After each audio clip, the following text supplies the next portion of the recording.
தேசியவாதிகள் அனைவருக்கும் வணக்கம். கிடைக்கிற கேப்லலாம் அண்ணாமலை அவர்கள் மீது வன்மத்தை கக்கோமுடா அப்படின்னு இப்போ மாரிதாஸ் களத்தில் இறங்கியிருக்காப்ல. நேற்று ஒரு வீடியோ போட்டு அதுக்கு தலைப்பு என்ன தெரியுமா வச்சிருக்காப்ல? நயினார் மீது தொடரும் தாக்குதல், தேரை இழுத்து தெருவில் விட வேலை செய்யும் வார் ரூம் அப்படின்னு தலைப்பு வச்சுட்டு அண்ணாமலை அவர்களுடைய புகைப்படத்தை மட்டும் அப்படியே பிளாக் கலர்ல ஹைடு பண்ணி காட்டி என் மண் என் மக்கள் அப்படிங்கிற அவருடைய யாத்திரை லோகோ இருக்குல்ல, அதை மட்டும் அப்படியே பிரைட் பண்ணி காட்டியிருக்காப்ல. எவ்வளவு வன்மம் பார்த்தீங்களா? சரி, இந்த டாபிக்குள்ள போறதுக்கு முன்னாடி ஒரு விஷயத்த ரொம்ப தெளிவாக சொல்லிடுறேன்.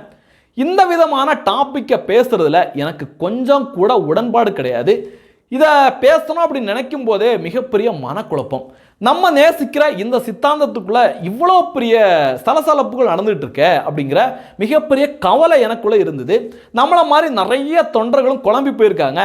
சரி, நம்ம மனசுல இருக்கிறத பேசிடுவோம் அப்படிங்கிறதுக்காக தான் இந்த வீடியோவை பதிவு பண்றேன். இதை பார்த்தோம்னா நிறைய பேர் சொல்லலாம், இவர் அண்ணாமலை அவருடைய வார் ரூம்ல இருக்காரு, இவருக்கு கோடிக்கணக்கில் பணம் வருது, வார் ரூமோட இதே தான் செட் பண்ணிட்டு இருக்காரு அப்படின்லாம் நிறைய பேர் பேசினா கூட பேசலாம். அதை பத்தி எனக்கு கவலை கிடையாது. ஆனா நான் தலைவர் அண்ணாமலை அவர்களை நம்புறேன். எப்படி நம்புறேன் அப்படின்னா, அவர் என்னுடைய ஜாதிக்காரரோ என்னுடைய சொந்தக்காரரோ கிடையாது.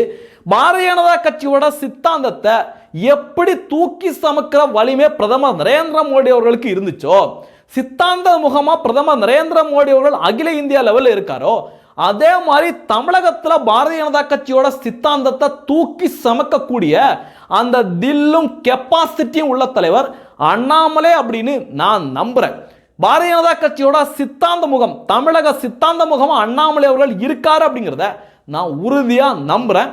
நான் மட்டும் கிடையாது, எண்ணிலடங்கா லட்சக்கணக்கான தொண்டர்கள் அதை தான் நம்பிட்டு வராங்க.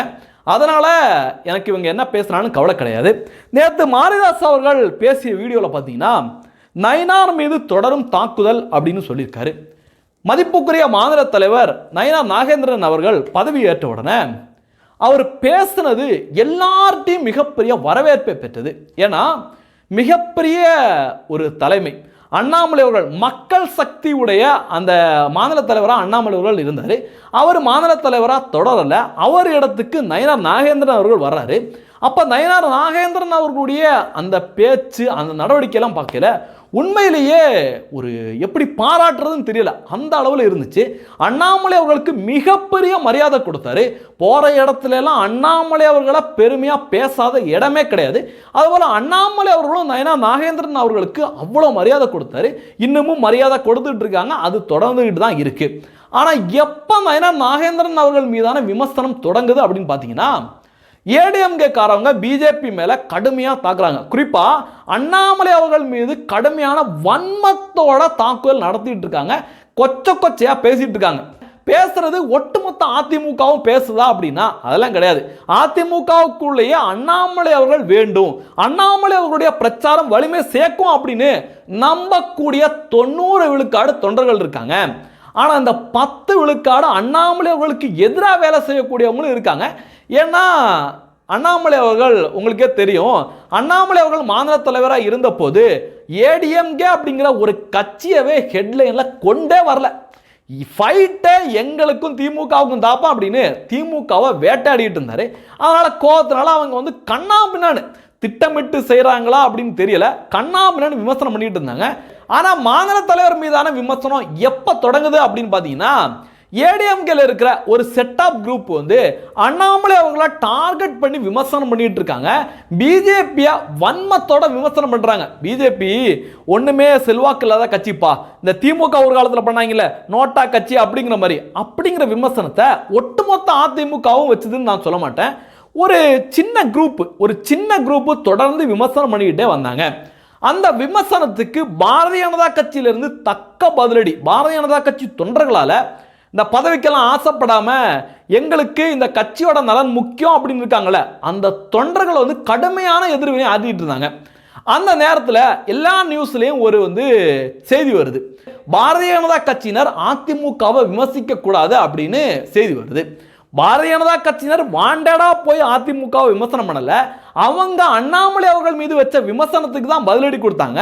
அந்த நேரத்தில் மாநில தலைவர் இப்படி சொல்லிட்டாரு அப்படின்னு மாநில தலைவர் டைரக்டா சொல்லல, செய்திகளில் வந்த விஷயம்தான்.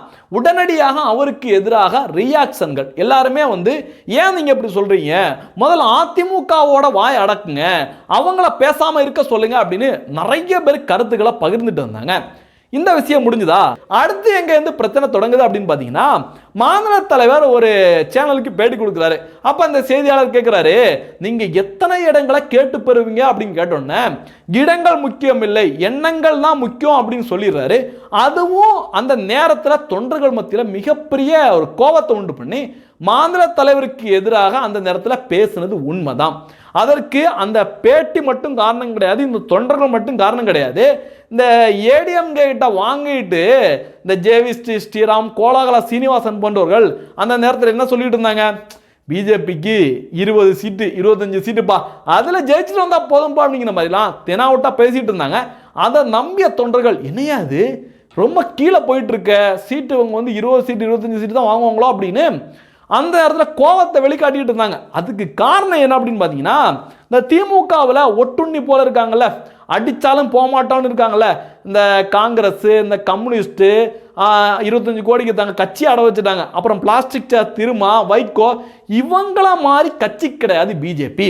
பிஜேபி கடந்த 4 வருடமாக அண்ணாமலை அவர்கள் மாநில தலைவர் வந்ததிலிருந்து பிஜேபியோட அரசியல் எப்படி இருந்தது அப்படின்னா, திமுக அதிமுகவுக்கு ஆல்டர்னேட்டிவ் ஃபோர்ஸ் நாங்க தான், எல்லா விதத்திலையும் நாங்க தான் வந்து ஆல்டர்னேட்டிவ் இருக்கோம் அப்படின்னு சரியான அரசியலை முன்னெடுத்துட்டு இருந்தாரு அண்ணாமலை அவர்கள். இப்படி அரசியல் பண்ணிட்டு இருந்த கட்சியை, இப்படி அரசியலை பார்த்துட்டு இருக்க தொண்டர்களை ஒரே நேரத்தில் இதுக்குள்ள அடாப்ட் பண்ணிடலாம் அப்படின்னு நினைச்சா நிச்சயமா நடக்க வாய்ப்பே கிடையாது. கொஞ்சம் கொஞ்சமாக தான் நியூட்ரலைஸ் ஆகி வருவாங்க. இப்படி ஒரு மிகப்பெரிய ஒரு கனவோட, மிகப்பெரிய ஒரு நம்பிக்கையோட வேலை பார்த்துட்டு இருந்த தொண்டர்களுக்கு மாநில தலைவர் வந்து இடங்கள் முக்கியம் இல்லை, எண்ணங்கள் தான் முக்கியம் அப்படின்னு சொன்னது மிகப்பெரிய கோபத்தை ஏற்படுத்திருச்சு. என்னுடைய ஒரு கருத்து, மாநில தலைவருக்கு வந்து நம்ம ஐடியா சொல்கிற இடத்துல கிடையாது, அந்த அளவுக்கு பெரிய ஆளும் நான் கிடையாது. ஒருவேளை அந்த இடத்துல மாநில தலைவர் வந்து இப்படி சொல்லியிருந்தா ஒருவேளை அந்த பிரச்சனை ஏற்பட்டிருக்காதோ அப்படின்னு நான் வந்து நினச்சிட்டு இருக்கேன். என்ன அப்படின்னா, செய்தியாளர் கேட்ட உடனே நிச்சயமாக பாரதிய ஜனதா கட்சியோட கெப்பாசிட்டிக்கு ஏற்ப, எங்களுடைய பலத்துக்கு ஏற்ப இடங்களை நாங்கள் கேட்டு பெறுவோம் அப்படின்னு மாநில தலைவர் ஒரு வார்த்தை சொல்லியிருந்தார்னா அப்படியே அந்த தொண்டர்கள் எல்லாமே அப்படியே சைலண்டாக இருப்பாங்க. எந்த ஒரு விவாதமோ எந்த ஒரு பேச்சுமோ வந்திருக்காது. ஆனால் அது ஏதோ மிஸ் ஆயிடுச்சு.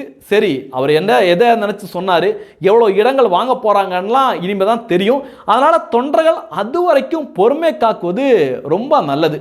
இந்த பிரச்சனையை மேலும் வந்து பெருசாக்குனது எதுன்னு பார்த்தீங்கன்னா, ஐடிவிங்கிலேருந்து ஒரு அறிக்கை ஒன்று வருது. அந்த அறிக்கையில் பார்த்தீங்கன்னா, மாநில தலைவருக்கு எதிராக யாரும் பேசக்கூடாது, கூட்டணிக்கு எதிராக யாரும் பேசக்கூடாது அப்படின்லாம் சொல்லியிருந்தாங்க. அதெல்லாம் நியாயமான கருத்து. மாநில தலைவருக்கு எதிராக நிச்சயமாக யாரும் பேசக்கூடாது. ஏன்னா மத்திய தலைமையிலிருந்து என்ன வேலை கொடுத்தாங்களோ மாநில தலைவர் ரொம்ப கிளியராக பண்ணிட்டு வராரு. அதனால கடைக்கோடி பாரதிய ஜனதா கட்சியோட அந்த காரியகர்த்தாவுக்கும் நிச்சயமாக மாநில தலைவருக்கு மரியாதை கொடுக்கக்கூடிய கடமை அவருக்கு இருக்கு. அதனால கூட்டணிக்கு எதிராக பேசுறது, மாநில தலைமைக்கு எதிராக பேசுறதெல்லாம் நிச்சயமா கூடாது. ஆனா அந்த அறிக்கையில கீழே ஒரு வார்த்தையை கொடுத்திருந்தாங்க. என்ன தெரியுமா, இது மாதிரி பேசுறவங்க மீதெல்லாம் சட்ட நடவடிக்கை எடுக்கப்படும் அப்படின்னு ஒரு வார்த்தை போட்டிருந்தாங்க பாருங்க. அந்த வார்த்தை எல்லா தொண்டர்களுக்கும், இந்த மாதிரி பதவி இது எதுவுமே எதிர்பார்க்காம வேலை பார்த்துட்டு இருக்காங்கல்ல, அந்த தொண்டர்களுக்கெல்லாம் மிகப்பெரிய கோபத்தை உண்டு பண்ணுச்சு. கண்ணா பின்னான்னு பேச தொடங்கினாங்க. இந்த விஷயம் எல்லாம் நிச்சயமாக சால்வ் ஆகும் அப்படின்னு நான் நம்புறேன். சால்வ் ஆகணும் அப்படிங்கிறது தான் என்னுடைய எண்ணமா இருக்கு. அடுத்து பார்த்தீங்கன்னா, அந்த மாரிதாஸ் அண்ணாமலை அவர்கள் மீது வச்ச குற்றச்சாட்டெல்லாம் பார்த்தீங்கன்னு வச்சுங்க, ரொம்ப கேவலமாக, அதாவது இந்த அளவுக்கு மட்டமாக மாரிதாஸ் மாறுவாப்ல அப்படின்னு நிச்சயமாக கனவுல கூட நான் நினைக்கிறேங்க. நேற்று என்னென்ன சொல்கிறாரு தெரியுமா, இந்த மதுபான ஊழல் நடந்துச்சுல்ல, இந்த ரதிசா இவங்க கூடலாம் அண்ணாமலை அவர்களுக்கு தொடர்பு இருக்கிற மாதிரி அப்படியே சொல்லியும் சொல்லாமையும் ஒரு இக்கு வச்சு பேசுறது. அடுத்து பார்த்தீங்கன்னா, அண்ணாமலை அவர்கள் கோயம்புத்தூரில் அவர் எப்படி எவ்வளோ ஓட்டு வாங்கினாரு, நயினார் அவர்கள் எவ்வளோ ஓட்டு வாங்கினாரு அப்படின்னு பிரித்து இந்த தொண்டர்களை குழப்புற மாதிரி ஒரு கருத்தை முன் வச்சிருக்காப்ல. நான் என்ன சொல்கிறேன் அப்படின்னா, அந்த எம்பி தேர்தலில் 2024 தேர்தலில் நீங்கள் தமிழ்நாட்டிலே பார்த்தீங்கன்னா அமைச்சர்களோட ஒட்டுமொத்த ஃபோக்கஸும் கோயம்புத்தூரை நோக்கி தான் இருந்தது. ஏடிஎம்கே காரவங்களோட ஒட்டுமொத்த ஃபோக்கஸும் கோயம்புத்தூரை நோக்கி தான் இருந்தது. அண்ணாமலை அவர்களை எப்படியாவது வீழ்த்தணும், அண்ணாமலை அவர்களை வீழ்த்தினாதான் நம்ம ரெண்டு கட்சிக்கும் எதிர்காலம் இருக்கு அப்படின்னு திட்டம் போட்டு அண்ணாமலை அவர்களை தோற்கடிக்க செஞ்சாங்க. ஏன் இந்த திமுகவோட மாப்பிள்ள இருக்காருல்ல, மாப்பிள்ள சார், அவருக்கு கூட அங்க போய் தான் முழுக்க சபரீசன் அங்க போய் தான் முழுக்க வேலை பார்த்துட்டு இருந்தாப்ல. அந்த அளவுக்கு பயத்தை உண்டு பண்ணாரு அண்ணாமலை அவர்கள். அதனால கோயம்புத்தூர் தொகுதியும் திருநெல்வேலி தொகுதியையும் ஒப்பீட்டு அளவில் பேசுறதே தப்பு அப்படின்னு நான் சொல்லுவேன். அடுத்து மாரிதாஸ் அவர்கள் என்ன சொல்றாரு அப்படின்னு பார்த்தீங்கன்னா, அண்ணாமலை அவர்கள் செயற்கையா உருவான தலைவர், அவர் செயற்கையாவே தன்னை உருவாக்கிக்கிட்டாரு அப்படிங்கிற மாதிரிலாம் ஒரு தேவையில்லாத தொண்டர்களை மேலும் கோபப்பட வைக்கக்கூடிய அளவில் மாரிதாஸ் பேசியிருக்காப்ல. அண்ணாமலை அவர்கள் செயற்கையா அவருடைய இந்த எல்லாருடையும் ஒரு பண்பா பேசுறாரு, பண்பா நடக்கிறாரு, அவருடைய தைரியம், அவருடைய கோபம் இதெல்லாம் செயற்கையா இருந்ததுன்னா எவ்வளவு நாள் அவர் செயற்கையா வச்சுக்கிட்டு வாழ்ந்திருக்க முடியும்? அவர் காவல்துறையா கர்நாடகாவில் எப்படி இருந்தாரோ அப்ப அவருக்கு மக்கள் எந்த அளவுக்கு மரியாதை கொடுத்தாங்களோ, எந்த அளவுக்கு அந்த கர்நாடக மக்கள் அவர் மீது நம்பிக்கை வச்சாங்களோ, அதே மாதிரி தான் இப்ப தமிழக மக்கள் அண்ணாமலை அவர்கள் மீது நம்பிக்கை வச்சிருக்காங்க. பாரதிய ஜனதா கட்சி தொண்டர்கள் அண்ணாமலை அவர்கள் மீது நம்பிக்கை வச்சிருக்காங்க. இந்த நம்பிக்கை எல்லாம் ஒரே நாளில் வரல. அண்ணாமலை அவர்கள் மாநில தலைவரை வந்த உடனே ஒட்டுமொத்த தொண்டர்களும் அப்பா இனிமேல் அண்ணாமலை அவர்கள் தான்ப்பா, அண்ணாமலை அவர்கள் தான்ப்பா அப்படின்னு எல்லாருமே அவர் பின்னாடி போனாங்களா? கிடையவே கிடையாது. அவருடைய நடவடிக்கை பாரதிய ஜனதா கட்சி தொண்டர்களுக்கு மிகவும் பிடிச்சிருந்தது. இந்த சித்தாந்தத்துக்கான தலைவன் இவர் தானே அப்படின்னு ஒவ்வொரு தொண்டரும் நம்புறாங்க. அதனால தான் இன்னைக்கு வரைக்கும் அண்ணாமலை அவர்களை நேசிச்சு வேலை பார்த்துட்டு வராங்க.